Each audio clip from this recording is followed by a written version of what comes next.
Hello दोस्तों, आज हम आपके लिए लेके आए हैं डीमन स्लेयर के सीजन 3 के एपिसोड 8 का एक्सप्लेनेशन। तो पिछले एपिसोड में हमने देखा था कि जैसे तांजीरो हांतिंगो का गला काटने वाला होता है, उसी समय जो एंगर डीमन होता है बाकी सभी डीमंस को एब्जॉर्ब करके हेट्रेड डीमन यानी जो हाकटन में बदल जाता है, जो कि बहुत ज्यादा ताकतवर होता है और उससे फाइट करने में तांजीरो और उसके दोस्तों को काफी ज्यादा प्रॉब्लम हो रही थी। वहीं इधर मिस्ट हासरा मोइजिरो के साथ हम देखते हैं कि कोतेत्सु की थोड़ी सी मदद के बाद मोइजिरो ग्योगो के बनाए हुए वाटर प्रिजन पॉट से आजाद हो जाता है और उसे अपनी खोई हुई मेमोरीज भी वापस मिलने लगती है। तो एपिसोड 8 की शुरुआत में हम देखते हैं कि मोइजिरो वाटर प्रिजन पॉट से आज़ाद होने के बाद अपने चेहरे में जो नीडल्स लगी हुई होती है उसे निकाल रहा होता है और वो सोच रहा होता है कि अब उसे याद आ गया उसके पिता एक वुड कटर थे और वो उनकी मदद किया करता था।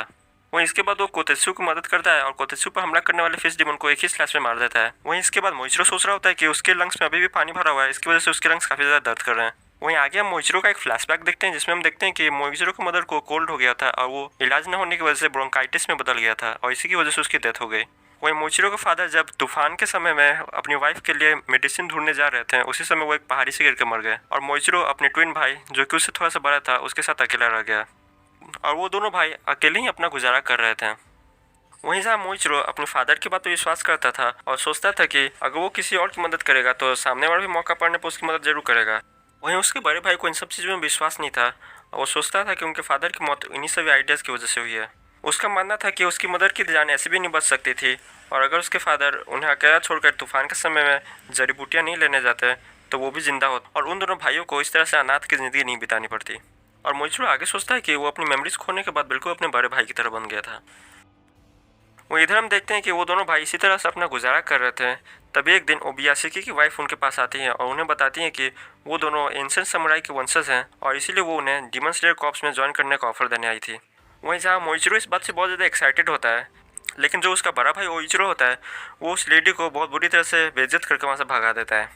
इसके बाद मोइचिरो अपने भाई से बोल रहा होता है कि उन्हें भी समुराई बनना चाहिए ताकि वो लोग डिमंस को मारकर लोगों की जान बचा सकें। इस पर योइचिरो अपने भाई पर बहुत ज़्यादा गुस्सा हो जाता है और उसे डांटते हुए बोलता है कि उसे इस तरह के बेकार की बातों पर विश्वास नहीं करना चाहिए। इस तरह के बेकार की बातों पर विश्वास करने की वजह से ही उसके मदर और फादर की डेथ हुई और उन दोनों को इस तरह से अनाथों की ज़िंदगी जीनी पड़ रही है। वो औरत जरूर कोई चाल चल रही है और इसी वजह से वो उन्हें अपने जाल में फंसाना चाहती है और उन्हें यूज़ करना चाहती है।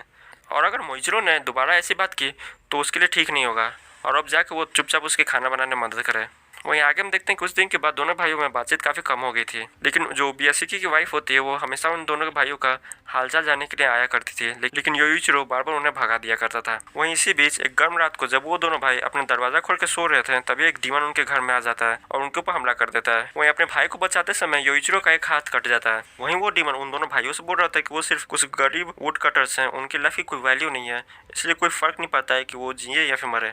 वही मोइचिरो आगे सोच रहा होता है कि इसके बाद क्या हुआ उसे बिल्कुल भी याद नहीं है, लेकिन अपने भाई की ये हालत देखकर उसे बहुत ज़्यादा गुस्सा आ रहा था और इसीलिए उसके हाथ में जो भी आया, कुल्हाड़ी हो, लकड़ी हो या फिर कोई पत्थर, उसने उसका इस्तेमाल करके उस डीमन पर हमला कर दिया।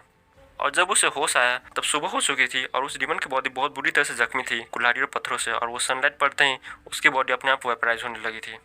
वही मोइचिरो की हालत भी इससे बहुत ज़्यादा खराब थी और वो बहुत मुश्किल से रेंगते हुए अपने घर के अंदर अपने भाई के पास वापस गया। और जब मोइचिरो अपने घर के अंदर जाता है तो वो देखता है कि उसके भाई की हालत बहुत ज़्यादा खराब होती है और वो बिल्कुल मरने वाला होता है। लेकिन इस हालत में भी वो भगवान से यही प्रार्थना कर रहा था कि उसके छोटे भाई मोइचिरो को कुछ ना हो और अगर ऊपर वाले को कुछ सजा देने भी हो तो वो सिर्फ उसे दे, क्योंकि वो बहुत ही अच्छा लड़का है और वो दूसरों की मदद करना चाहता है। और यही बोलते हुए योइचिरो अपनी आंखें सांसें लेता है। वही मोइचिरो भी बहुत ज़्यादा जख्मी होता है, इसी वजह से मोइचिरो भी बेहोश हो जाता है। लेकिन कुछ देर बाद वहाँ पर उबियासिकी की वाइफ आ जाती है जो मोइचिरो को बचा लेती है और वो उसे डीमन स्लेयर कॉर्प्स के हेडक्वार्टर्स में लेकर जाती है काकाया के पास। और इसी वजह से मोइचिरो काकाया और उसकी फैमिली की बहुत ज़्यादा इज्जत करता है और उनका बहुत ज़्यादा शुक्रगुजार है कि उसकी वजह से ही वो आज जिंदा है। वहीं इधर फ्लैशबैक में हम देखते हैं कि जो योइचिरो होता है वो मर्डर्स में बोल रहा होता है कि उसे हमेशा से पता था कि उसके भाई के नाम के अंदर जो मुंह है उसका मतलब इन्फिनिटी है, क्योंकि हम आपको बता दें इन्फिनिटी को जापानीज के अंदर मुगेन कहा जाता है और वो मुंह से शुरू होता है। वहीं योइचिरो आगे बोलता है कि उसके नाम के अंदर जो इन्फिनिटी है इसका मतलब यह है कि उसके पास इन्फिनिट स्ट्रेंथ है जिससे वो दूसरों की मदद कर सकता है।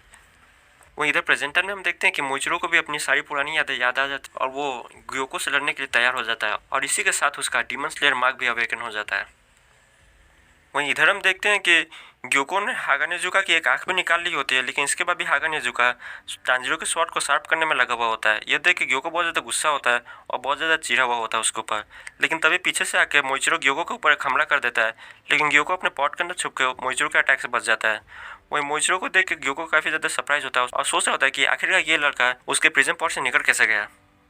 वहीं वो मोइचिरो के बर्थमार्क को देख के भी काफी ज्यादा सरप्राइज होता है वो सोच रहा होता है कि उसके बॉस मुजान ने तो उन लोगों से कहा था कि सिर्फ वो उस एयरिंग पहनने वाले बच्चे के पास ही बर्थमार्क है, तो पता नहीं इसको अचानक से ये बर्थमार्क कहाँ से मिल गया। वहीं ये सोचते हुए ग्योको अपनी ब्लड डीमन आर्ट का यूज करता है और अपने पॉट से बहुत सारे ऑक्टोपस लेग्स निकालता है, जिसकी वजह से वो पूरा घर ही तबाह हो जाता है। लेकिन इसके बाद भी हागा नेजुका तांजिरो को स्वॉर्ड को ठीक करने में लगा हुआ था। वहीं ये देख के ग्योको सोचता है कि ये आदमी कोई पागल वागल है क्या, इसका दिमाग तो पक्का ठिकाने पर नहीं है। वहीं इधर हम देखते हैं कि जो ग्योको के ऑक्टोपस के पैर होते हैं उन्होंने कानामोरी और मोइचिरो को जकड़ लिया होता है, लेकिन तभी मोइचिरो कानामोरी की दी हुई स्वॉर्ड का इस्तेमाल करके उन सभी पैरों को एक ही बार में काट देता है और इसके लिए वो कानामोरी को थैंक यू भी बोलता है। इस पर कानामोरी बोलता है कि उसने तो सिर्फ उसके पुराने स्वॉर्ड स्मिथ के जो इंस्ट्रक्शंस है उनको फॉलो करके उसके लिए स्वॉर्ड बनाई थी। इस पर मोइचिरो अपने पुराने स्वॉर्ड स्मिथ को याद करता है जिसका नाम तेत्सुदो था और हमें पता चलता है कि उसका जो पुराना स्वॉर्डस्मिथ था वो हार्ट अटैक से मारा गया था और वो काफ़ी ज़्यादा बुजुर्ग आदमी था। वहीं एक फ्लैशबैक में हम देखते हैं कि जो उसका पुराना स्वॉर्डस्मिथ था वो उसके लिए काफ़ी ज़्यादा परेशान रहता था और मोइचिरो की ये हालत देख के उसे काफ़ी ज़्यादा बुरा लगता था। वही मोइचिरो अपने पुराने स्वॉर्डस्मिथ को रिस्पेक्ट पे करते हुए बोलता है कि वो माफ़ी चाहता है उसे इतना परेशान करने के लिए। वहीं ग्योको उन लोगों से बोलता है कि इसका कोई फ़र्क नहीं पड़ता है कि वो कितनी तलवार यूज़ करेगा, लेकिन आखिर में वो उसे नहीं हरा सकता है।